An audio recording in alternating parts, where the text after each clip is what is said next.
Hi everyone, welcome back to Chop's Garage. We're off to do my favourite thing, part exchange shopping at the main dealers. Let's go see what they've got. And of course we get to the other favourite thing, which is find out why did they really part exchange the car. So we've got this 2014 Kia Sportage, another diesel. So we're looking for lack appeal on these wheels. That seems to be alright. That seems to be alright as well, no curbing.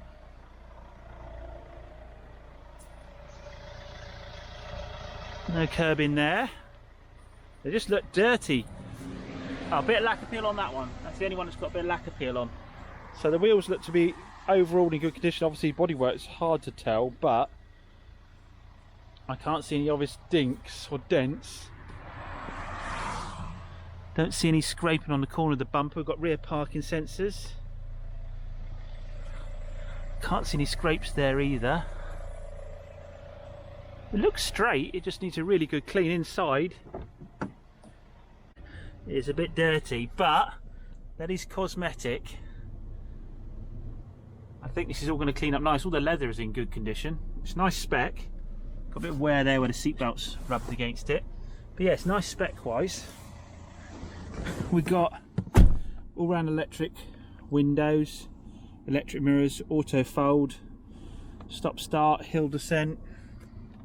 What have we got on the screen here? So we've got nav. Yeah, we've got sat nav. So I imagine we've got Bluetooth as well. Yeah, Bluetooth, cruise control, 6-speed box. It's all fully, oh, heated seats as well. Pop them on, check they work. So it's absolutely fully kitted out, guys. Oh, twin sunroof as well. Let's better check they work a second.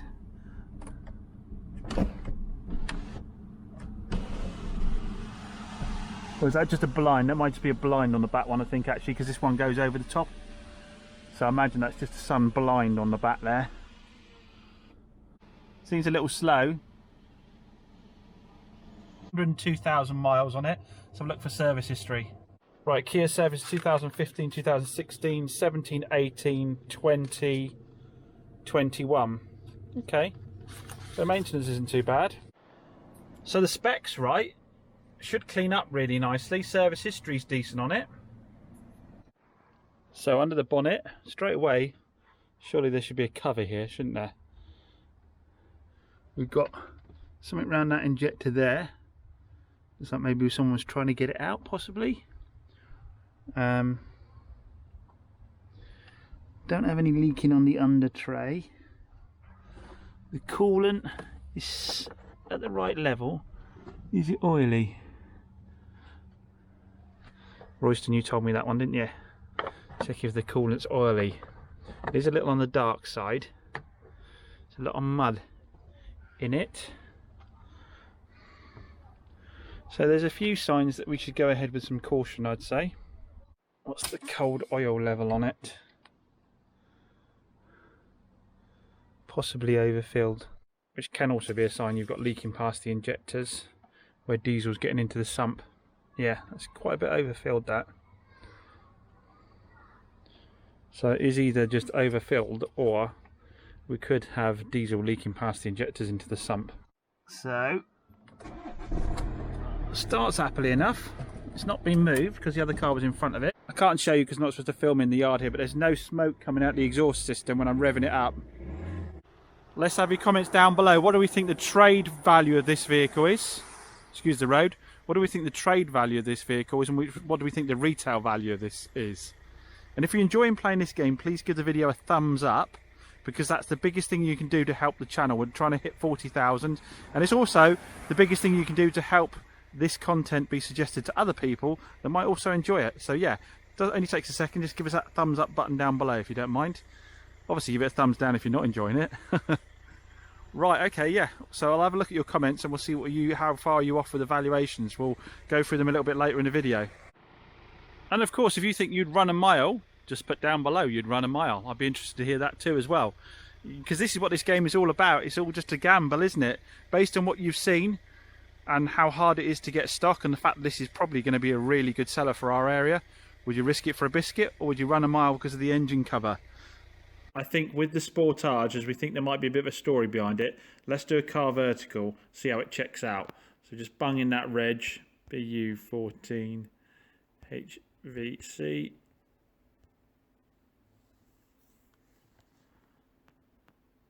What we're looking for is, I want to see if there's any periods where it's been off the road, any breaks in the mileage, that kind of thing. Any quick change of ownerships. So report is in for the Kia. Mileage is okay, theft okay, accidents okay. Finance. This is recorded as having outstanding finance. Oh. I wonder if my chap knows. Well, he's not going to know about it. I'm sure he would have told me. Right, okay, well that's exactly why you do these checks, guys. It's something completely I wasn't expecting. I was more worried about the mileage. That kind of thing. But we've got something going on with the finance there. Right, let's see what else is going on. Ownership change 2018. Some stuff around the MOT tells you when the what it needed for MOTs. 23rd 2022 near side suspension arms worn. So it looks like it might need. I need to check about the rear suspension on it. Outstanding finance, here we go. Agreement date 25th of the 8th 2018. Lease. Agreement term 60 months. Now that finance agreement starts 25th of the 8th 2018, which I think ties in with that change of ownership, doesn't it? Yeah, 8th of the 8th 2018. I mean, that would still be showing as outstanding. Right, I think we need to get on the phone to my pal. This is exactly why we do these checks, guys. Have a look at the mileage. That was the one I was looking at to see if it'd been off the road at all for any period due to a mechanical issue. That seems to be fairly consistent. Okay, well, as you can see, guys, how important it is to do these checks. I'm sure this will end up being okay. I'll give my chap a ring. But, like I say, this is why we use CarVertical. So the good news is if you want to do a CarVertical on a car you're about to buy, and clearly you should be, or one you've already bought, because I could have bought this car without knowing that. Look in the description down below and you'll find a discount code for your first CarVertical. And I want to thank CarVertical for being a continued sponsor of Chops Garage and for having such a cracking product, of course. Sorry for the camera position, but it's the best I could do ad hoc like this. I don't have an awful lot of time to take them out, but it seems to be going along nicely enough at the moment. Clutch is okay. Obviously you're normally a bit nervous on these at the very low biting points, but this one doesn't have that, so that's nice. Difficult to go anywhere with this lady going this speed. No resistance in any of the gears.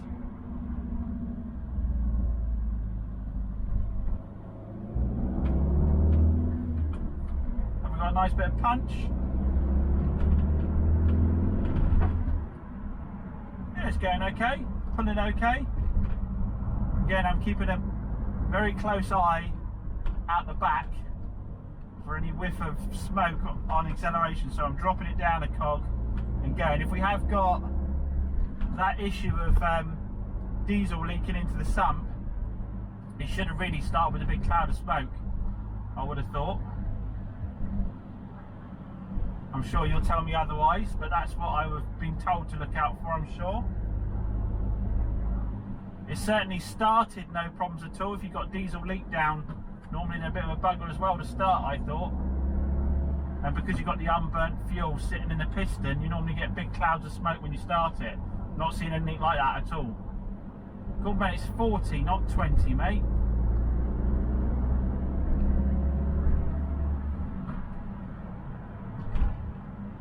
Suspension feels fine, nothing there. Brakes are okay again, no graunching. I did see a receipt for brakes fairly recently, so I think we're probably all right on that front. Yeah, everything seems all right on the drive side of things. This Skoda Octavia on a 62 plate. This car is really clean. We've got the alloys with a nice amount of tar on it, not stupid low profile. They're curb free. Corners of the bumpers look curb free. We've got rear parking sensors. The alloy's got no curbing on it. That alloy's got no curbing on it, so we're curbing free on the alloys. Corner of the bumpers again here. Gosh, this is clean. Headlights are all good. I can't see any dings or dents. The paint's a nice metallic grey. Got a bit of dirt behind that. It's nothing major. I'm sure we can get that off and clean it up or replace it. No scrapes down the side of it at all, which is in really nice nick. Interior, it looks like, I don't know my V-dubs that well, it looks like a kind of a basey model. Nothing too fancy, but we have got all round electric windows, we've got electric mirrors. I think we might have Bluetooth. It's got a phone on the dash there. Yeah, all the interior on this is super clean. This is a really, really clean car. I was told it was. Nice hatchback. Huge boot. Gordon Bennett. Absolutely huge boot. Got the full kit in there. There's no damp in there at all.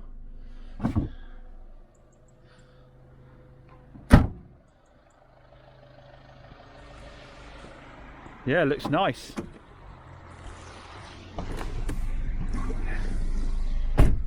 And the engine base clean inside, we've got really clear, clean coolant.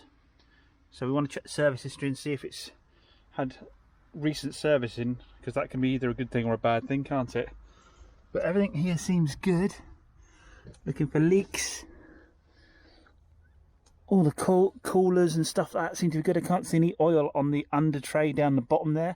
So the engine seems leak free. Diesel's at the right level. We know oil in diesels is never clean, even if it's just been done, is it? Cap's nice and clear. We just had it running, so it's not surprising to get a bit of waft of smoke there. Yeah, this all looks decent. So in the Octavia, 54,528 miles. All the plastic's in good nick. This is really clean. Look at the seats. Wow. This is really clean. All right, quick history. Lock and wheel nuts in there. Ideal. History book. Service schedule. Got all the books there by the looks of it. Service schedule. Oh, straight away. Cam belt and water pump 2017. Let's just go back a bit further.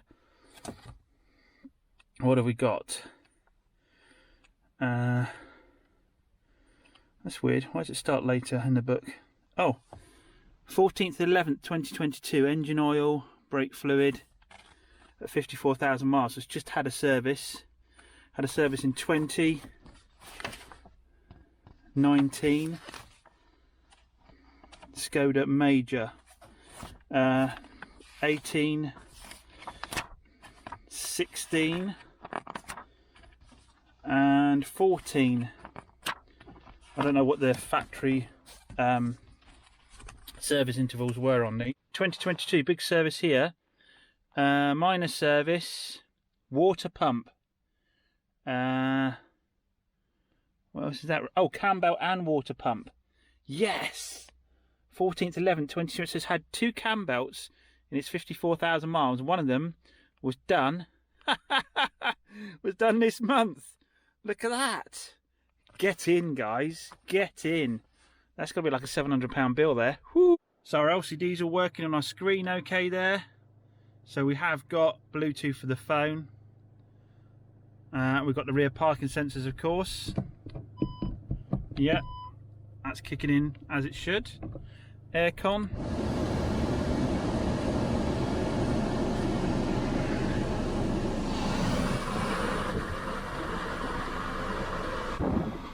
Aircon's cold straight away. Yeah, this thing is absolutely pucker, guys. So driving along, Goes through the gears nicely. Clutch is midway, which I guess you'd expect for 54, unless it's been ridden hard or something. Engages nicely, no jerkiness or anything. Can't feel anything in suspension so far. That feels nice and knock and bang free. Brakes, yeah, no squealing, graunching. Doesn't feel like it's pulling in any direction. Good little boost turbo. So guys, comment down below, what do you reckon? Decent piece of stock? With that service history, the cam belt just done, the condition it's all in. I guess the only thing not going for it is not an estate, which should probably be the absolute ideal. But with the hatchback and the huge boot in it, that probably won't go against it too much. Obviously it's not the highest spec one, but no, I reckon this is absolutely perfect for around Devon Way.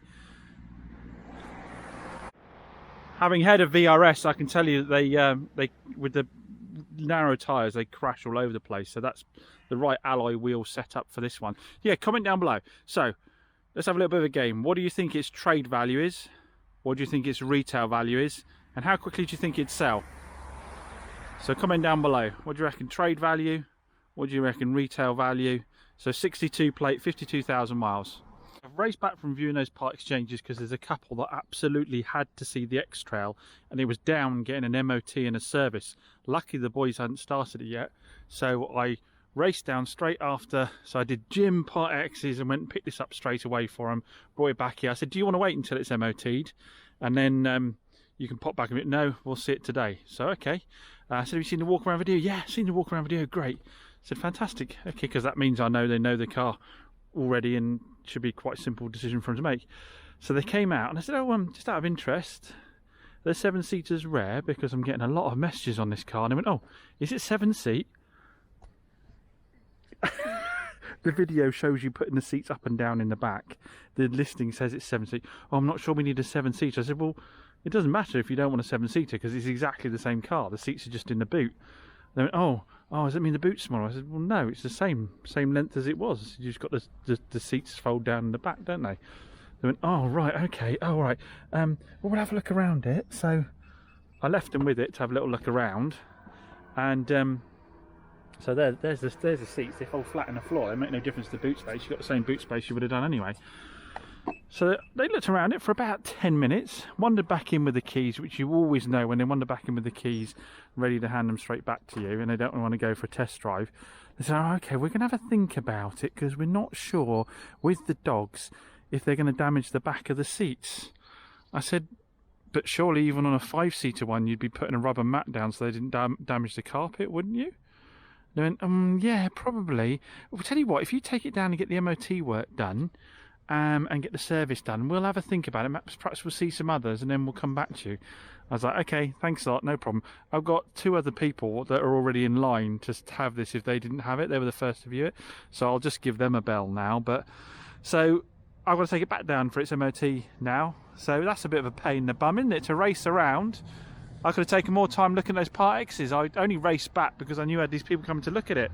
Now, you know, you say that's part and parcel of the game, James, which it is, that's fair enough. But if you've already seen a video of the car, you know, both of them confirmed they'd seen a video of the car, and they'd seen the seats going up and down. It was also in the photos of the listing as well.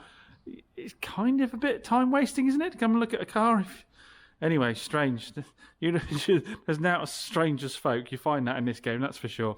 Oh, look, just to prove I did fix the hood on the S2000.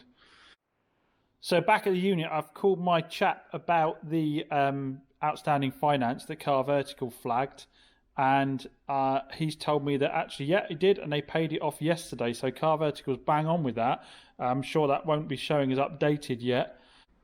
So once again, well worth doing these checks, guys. So this is the moment where you guys get to see how in touch you are with prices, because we're going to run those part exchanges through Auto Trader and see what the retail values are for them. So we did go on to Auto Trader, put in the reg. So we'll start off with that dirty Kia. What was the mileage? It was 103, wasn't it, I think? 101. Let's round it up to 102. By the time I've done a bit of miles on it, it's going to be around that.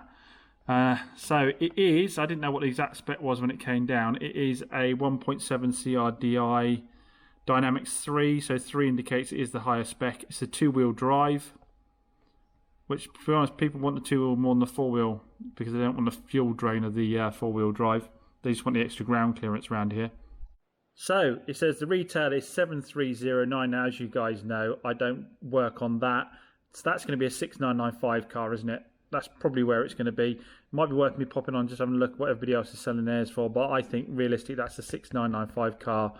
And then you'll end up getting bid down again as well, won't you? So it'll probably end up being a 6,700 car, something like that. So I'll just do a quick check, search what everybody else is selling theirs for. Right, on to the Octavia. Going to put 1,000 more miles in because by the time I've faffed around with it, then it'll probably be up a bit. So it's a SE, a TDI, that's why it didn't feel particularly quick, 1.6 TDI SE. So that's why it didn't feel quite as quick. It's a smaller, not the 2 litre. Late 2012, that one. Or security check, I do too many on this. They think I'm dodgy. Right, generating the price up for us.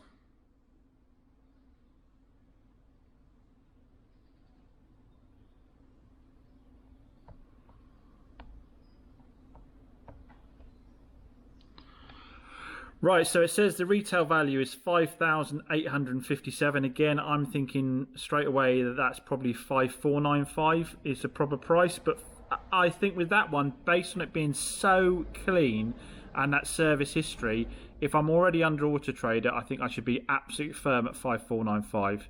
Right, so it's a bit later in the day. There's been some to and fro and back and forth between me and the chap on the cars, trying to agree a price. Now that we've got that finance thing sorted, I'm happy with that. Like I say, I'll probably hop in and run a check on it again in about another sort of 48 hours and see what pops up. But if he's told me they've just paid it off, they've paid it off. That's gospel as far as I'm concerned. All good with that. We're going to try and pick them up straight away. I'm going to try and pick them up tomorrow. Get them back here. I want to get that Skoda up as quickly as possible. I think that'll sell well. The Kia will go on the back burner a little bit because it's going to need more work. Might even take it down and get it MOT'd first and checked over by the guys, or checked over by the guys, then MOT'd, just in case. I think mechanically it probably is all right, but we'll get it double checked. Now, you're going to want to know what the trade prices were. I do have an agreement with this chap that I don't say what prices are on the cars, but if you want a rough idea of what the trade prices are and an idea of how close you were, the difference between retail and trade is normally about £1,500 to £1,800 on the cars, depending on how bad they are. If they need a lot of work, there's less margin, there's more margin, so you might have a couple of grand in it. If there's less work, if the cars are pretty much retail ready, then sometimes you even struggle to get a £1,500 gap. But that'll give you a rough idea of where we are on the cars. As I always say, that might sound like big numbers, but don't forget we've got 20% VAT on the gross profit. That's between buying the car and selling the car. So if you have £2,000 margin when you buy the car, you're going to pay straight away about 400 quid in tax. Then you've got your MOTs to do, your services to do, and you don't know what those are going to cost you. Warranties cost you on cars, that's going to cost you a couple hundred quid to put a third-party warranty on it as well. Then you've got a contribution towards this, and then you've got people knocking you down, and you've got over allowance and part exchanges. So £2,000, £1,500 can easily be whittled down to £600 or £700 quite comfortably. But hopefully you did quite well on your pricing and you had a good idea. And if you didn't, then it might give you a bit of a wake-up call on how things are in this game. But anyway, as always, massive thanks for watching. Like I say, those cars will be coming in soon. If you want to see them be turned around, you want to hit that subscribe button down below, and then you get to see the whole process of them being prepped and being sold. We bought some more cars today which weren't mentioned on the channel, so I will catch up with you on those as well. We've had a little bit of a drama with one of the cars we sent out today, so I'll be updating you on that. It's a strange one, that one, but it looks like we've got it sorted, so I'll give you a bit of an update on that as well. And also, don't forget that special offer with CarVertical. If you've bought a car recently, you didn't get to check it, worth running it through, make sure you know where you are with it. If you're going to go and look at a car, make sure you run one. So the link is in the description of the video down below for you to get a discount on that code. Like I say, as always, thanks for watching, guys. See you again soon.